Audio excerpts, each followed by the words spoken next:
제20대 대통령으로 윤석열 국민의힘 후보가 당선됐습니다. 국민의힘 이준석 대표와 윤 당선인은 갈등과 화해를 반복해 왔는데요. 현재 이준석 대표는 세대, 남녀 갈라치기로 선거를 망칠 뻔했다는 비판을 듣고 있습니다. 방송 3사의 출구 조사 결과에 따르면 20대 이하 남성에서 윤 당선인이 58.7% 지지도를 보인 반면 20대 이하 여성에서는 33.8%를 기록하며 이대남과 이대녀의 표심이 확연히 갈렸기 때문입니다. 그동안 이 대표는 세대 포위론을 주장하며 2030 세대의 지지를 이끌어내겠다고 했지만 사회적 약자와 갈등을 조장하는 양상으로 발현되며 젠더 갈라치기라는 지적을 받았습니다. 이에 이 대표는 자신의 SNS에 전 연령, 성별에서 수치가 개선되었다고 항변했습니다. 이 대표는 트러블 메이커였을까요? 아니면 당선을 이끈 킹 메이커였을까요? 변화와 이미지 쇄신에 대한 기대를 안겨주며 국민의힘 당대표로 선출된 이준석. 그가 당대표로 당선되기 전 큰 호응을 이끈 연설이 있는데요. 저는 1985년생입니다. 80년 광주 이후에 태어난 제가 역사적으로 첫 정당 대표에 선출된다면 그 의미는 정말 각별합니다. 저에게 80년 광주 민주화운동은 단 한 번도 광주 사태였던 적이 없고 폭동이었던 적이 없습니다. 저에게는 오롯이 대한민국 민주화 역사 속에서 가장 처절하고 상징적이었던 시민들의 저항으로 기억되고 있습니다. 네티즌들은 지루하지 않은 역대급 연설이다. 대단한 사람인 게 느껴진다며 호응했고 연설을 통해 이 대표의 입지도 공고해졌습니다. 이후 윤 당선인이 야권 유력 대선 후보로 거론되자 이준석 당대표는 뉴스원과의 인터뷰를 통해 쿨한 답변을 내놓으며 은근한 러브콜을 보냈습니다. 저는 대통령이라는 어떤 그 자리는 어쩌면 여의도 정치와 문법이 딱 바로 와닿는 것은 아닐 수 있다.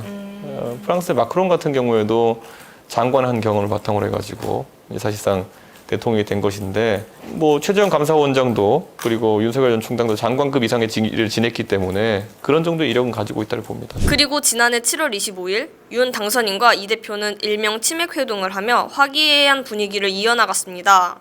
대동소이 이 네 글자를 가지고 앞으로 저희가 공통으로 이루고자 하는 바를 위해 가지고 앞으로 나갈 것이고요. 그런데 훈훈한 분위기도 잠시 윤 당선인이 이 대표를 비롯한 당 지도부가 자리를 비운 사이 국민의힘에 입당한 것을 두고 유감을 드러냈는데요. 입당 시점에 대해서는 결국은 국민의힘의 그 초기 경선부터 참여할 수밖에 없는 것이고 자꾸 입당을 언제 하냐 안 하냐 하는 그런 그 불확실성을 국민들께 계속 갖게 하는 것은 그건 올바른 처신이 아니라는 생각을 하게 됐고 그래서 제가 지도부에도 입당 시기가 그렇게 늦지는 않을 것이다 라고 이제 말씀을 드렸고 그런 충분한 소통하에 입당을 하게 된 것입니다. 미묘한 신경전이 이어지는 가운데 윤석열 정리 발언이 나왔고 대선 경쟁자였던 원희룡 전 제주도지사는 중간에서 둘 사이를 더욱 벌려놨습니다.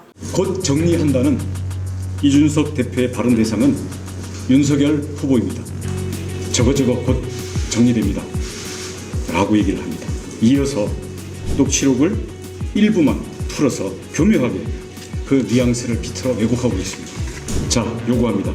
저와 통화한 녹음 파일 전체를 오늘 오후 6시까지 공개하십시오. 한편 이 대표는 국민의힘 이미지 쇄신에 큰 공헌을 했는데요. 여러 강연과 인터뷰를 통해 20대 지지자를 돌아오게 만들었다는 평가를 받았습니다. 박정희 대통령 생가를 찾아뵙고 유경수 여사 생가를 찾아뵙고 그리고 또 공항을 박정희 공항으로 네이밍하고 이런 문제가 젊은 세대의 관심사가 아니라는 겁니다. 냉정하게 우리 당의 지금 경선 후보들 중에 개입은 안 하지만은 계속 관찰을 합니다. 그 유세하는 현장의 뒤에 백업을 보잖아요. 굉장히 그림이 지금 안 좋습니다. 과연 경선 과정 중에서 우리가 젊은 세대의 관심을 끌만한 아젠다는 무엇이었느냐 아직까지 하나도 제시한 것이 없습니다. 조금씩 불붙던 윤 당선인과 이 대표의 불화설은 선대위 구성을 앞두고 타올랐습니다. 윤 당선인 측이 당 사무총장을 자신이 원하는 다른 인사로 교체하려고 한다는 이유 때문이었는데요. 오늘 최고위원회 시작하겠습니다. 저는 공개 발언이 없습니다. 이게 매번 나가야 되는 것도 아니고 아시다시피 오늘 교차한 약속이 미리 정해져 있었기 때문에 최고위에 오늘 나가기 어렵다. 그로부터 열흘 뒤 신림역에 윤 당선인과 이 대표가 함께 나타났습니다. 당초 일정이 없던 깜짝 유세로 둘은 화해한 듯한 모습을 보여줬습니다. 내가 찍어줄게. 영광이에요. 저 찍어줘. 네, 알겠습니다. 자, 하나, 둘, 셋. 새로운. 안녕하세요. 누군지 모르나 보다. 누군지 몰라? 우리 여기 가서 뭐좀 먹을까? 그러나 윤 당선인이 이 대표가 반대하는 이수정 경기대 범죄심리학과 교수를 공동 선대위원장으로 영입하고 윤 당선인의 충청 방문 일정도 사전에 공지받지 못하는 일이 생기며 돌연 모든 일정을 취소하고 자취를 감췄습니다. 이준석 국민의힘 당대표의 행방이 오리무중입니다. 29일 자신의 페이스북에 웃음 표시와 그렇다면 여기까지입니다. 라는 문구를 남긴 이 대표. 이유라든지 이런 걸 좀 파악을 해보고 한번 만나보라고 얘기를 했습니다. 이에 윤 당선인은 이 대표와의 갈등 봉합을 위해 울산으로 향했고 극적인 화해를 이뤄냈습니다. 저는 제가 누차 밝혔듯이 저는 후보에 대해서 구체적인 요구사항이 별로 없습니다. 뭐 굳이 따지자면 윤핵관 같은 사람이 펼치지 못하게 하라 정도는 이건 요구사항도 아니고 당연한 겁니다.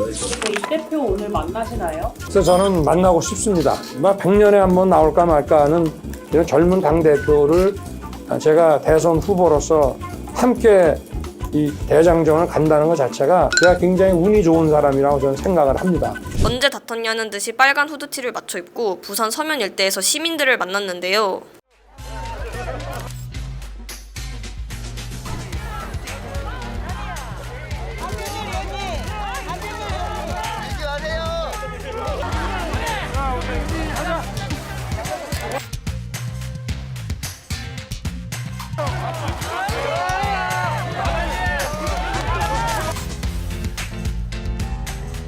이렇게 윤 당선인과 이 대표 사이의 갈등이 해결된 듯 했지만 이 대표는 윤핵관 문제를 놓고 상임선대위원장직에서 사퇴하면서 또다시 불화를 겪었습니다. 여유가 없어서 당대표를 조롱하는 유튜브 방송 링크를 취재하는 언론인에게 보냈다는 해명 아닌 해명을 확인하는 순간 확신이 들었습니다. 그리고 이때다 싶어 솟아나와서 양비론으로 한마디 던지는 윤핵관을 보면 어쩌면 이런 모습이 선거 기간 내내 반복될 것이라는 비통한 생각이 들었습니다. 선대위 내에서의 모든 직책을 내려놓겠습니다. 단 하나의 미련도 없습니다. 저는 제가 뭐 선대위를 가지고 그렇게 뭐 조건부로 제가 이렇게 지금 선대위 활동에 참여하지 않고 이런 게 아닙니다. 이에 윤 당선인은 선대위 전면 개편을 선언하며 결국 김종인 총괄선거위원장과도 공식적으로 결별을 선언했습니다. 오늘부로 선거대책위원회를 해산하겠습니다. 또 국회의원들에게 자리를 나눠주는 것이 아닌 철저한 실무형 선거대책본부를 구성하겠습니다. 비행 모임에서 당대표 책임론이 좀 나오면서 갈등이 좀 있는데 뭐 결론이나 공적으로 전 제기하면 제가 답변하겠습니다. 후보님과 만나실 예정은 없으세요? 또 이준석 대표의 거취 문제는 제 소관 밖의 사항입니다. 그리고 1월 6일 의원총회에서 이 대표는 명연설을 통해 윤 당선인의 마음을 돌렸습니다. 윤 당선인은 한밤중에 국회로 달려왔고 택시기사를 자처한 이 대표의 차에 올라탔습니다. 제가 지난 2주 동안 선대위에 돌아올 수 없었던 이유는 어쩌면 많은 젊은 세대가 아직도 우리 당에 기대를 갖고 있기 때문에 저는 그들과 함께 가려고 했습니다. 지금 우리가 젊은 세대에게 최근 들어가지고 지지율의 고전을 겪는 이유는 그들에게 와닿지 않는 명분 하나만을 내세우고 있기 때문입니다. 내가 국민의힘의 당대표로서 그리고 택시 운전 자격증을 가진 사람으로서 후보님을 손님을 모셔도 되겠습니까?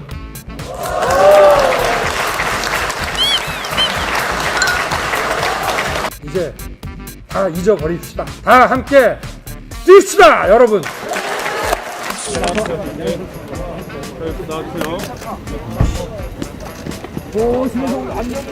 한편 단일화 문제를 놓고 이 대표는 안철수 국민의당 대표와 설전을 이어나갔는데요. 이 대표는 안 대표의 전범 발언을 비판하며 사과를 요구했습니다. 예스냐 노냐, 즉 기냐 아니냐, 할 거냐 말 거냐 정도의 질문을 했더니 상대를 일본 전범으로 연상했다는 것은 정상인의 범주에서는 생각하기 어려운 답변입니다. 제발 좀 정상적인 대화를, 국민의힘은 그렇다면 2차 대전 때 일본군 정도 된다고 인식하는 것입니까? 상식을 벗어나는 발언입니다. 사과하십시오. 그만 좀 괴롭히시고 이제는 답해 주셨으면 합니다. 합당에 대해 예스입니까? 노입니까? 또 안 대표가 단일화 의사 없이 완주 의사를 밝힌 것에 대해서도 입장을 밝혔는데요. 그분은 항상 본인이 생각하신 대로 그냥 본인이 움직이시는 분이기 때문에 저희의 행동에 영향 주지도 않고 저희도 영향 주지 않을 겁니다. 그러나 선거를 6일 앞둔 지난 3일 윤 당선인과 안 대표는 단일화를 전격 선언했습니다. 이날 기자회견에서 안 대표에게 이 대표에 대한 앙금은 남아있지 않느냐고 물어봤는데요. 단일화 협상 과정에서 이준석 국민의힘 대표부터 조금 뭐 모욕적이랄지 이렇게